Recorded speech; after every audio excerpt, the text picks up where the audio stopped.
જય ભોળાનાથ મિત્રો, જો આજે આવી ગયા છે આપણે વાડીએ અને મરચીમાં આવ્યો વાયરસ. જો આ વાયરસ મરચી મને પકડાવવા આવે અને નીચે બન્યું છે પાકવા. આ રીતે મરચા પાક્યા છે. જો મિત્રો,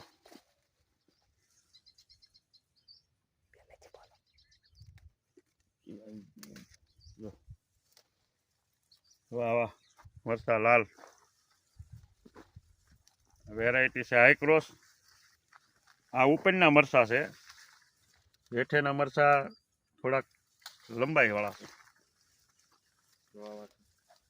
પણ આમાં એક વસ્તુ સારી છે કે આમાં એક મરચામાં ક્યાંય બગડ નથી.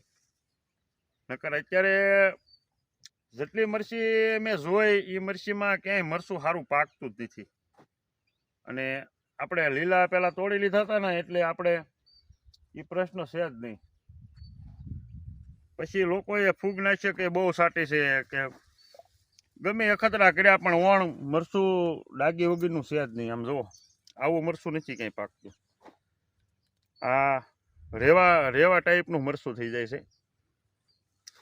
જો આ ભાગ તો બધો નમી ગયો, ઢળવા મળ્યો હવે, કારણ કે આપણે કાંઈ તાર કે એવું કાંઈ બાંધ્યું નથી.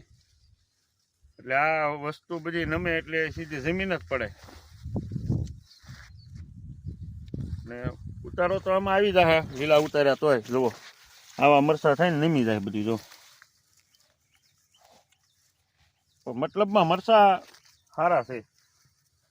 તો આ બધી ક્વોલિટી વસ્તુ છે બધી. એક મરચું કંઈ ડાગી વાળું નથી. જુઓ આ પાક્યું એ જુઓ તમે.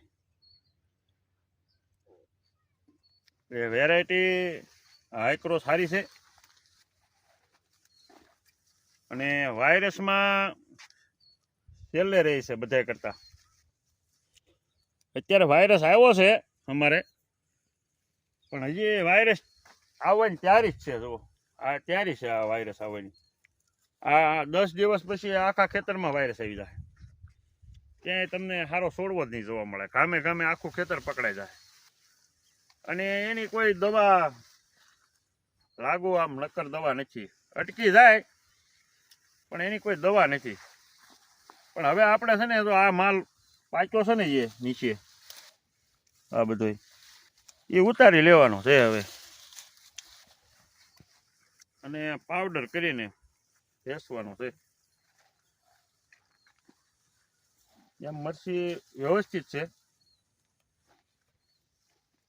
તો હવે જેને મરચી હાઈટ ન પકડી હોય ને એ લોકોને હવે પહેલે છે ને ધ્યાન દેવાનું. નાની મરચી હોય, આપણા નાની મરચી હતી ને ત્યારે જ એને સ્પીડ પકડાઈ દીધી હતી. એટલે હવે આ સ્પીડ બહુ પકડે નહીં.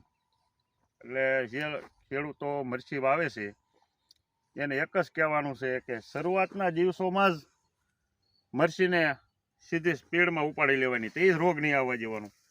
તો જ હાઈટ બનશે. અને હાઈટ બનશે એટલે તમારે કોઈ દિવસ માલ ઓછો રહે નહીં.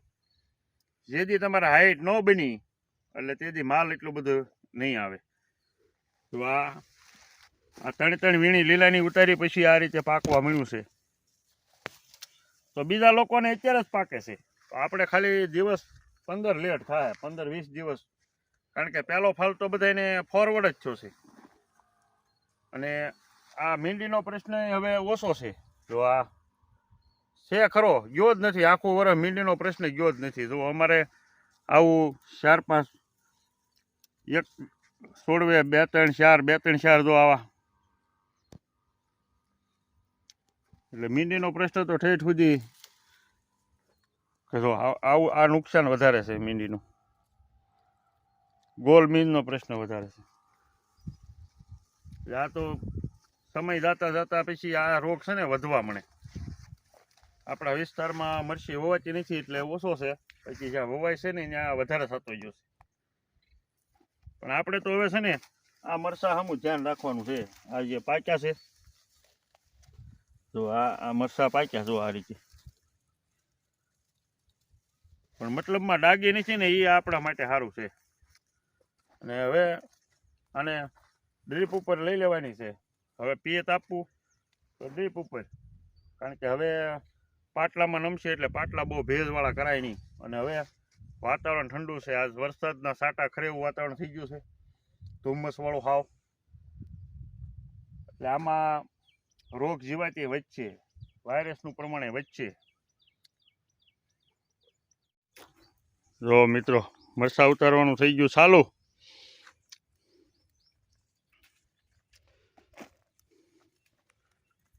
ને ગલગોટામાં આવી હવે રોનક.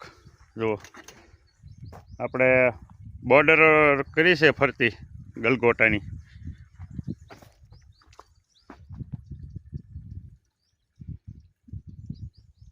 પણ બિયારણ બહુ જે આપણે કંપનીનું આવે ને નથી, સાલું ઘર ઘરાવ છે. કંપનીનું આવે ને એવા બિયારણ વવાય. ફૂલ ખીલ્યા પણ હવે અત્યારે મોડું થઈ ગયું ગણાય. હવે એ આ બીજી સિઝન આવે ને લગ્નની તો એના ભાવ આવે. પછી એમાં ગોટા 10-15 દિવસ સુધી એને કાંઈ ન થાય.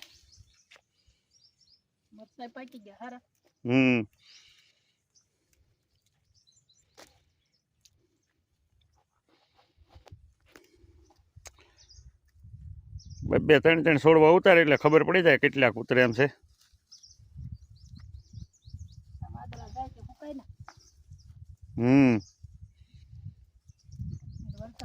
વાતાવરણ પણ હાવ ધુમ્મસ વાળું છે. જો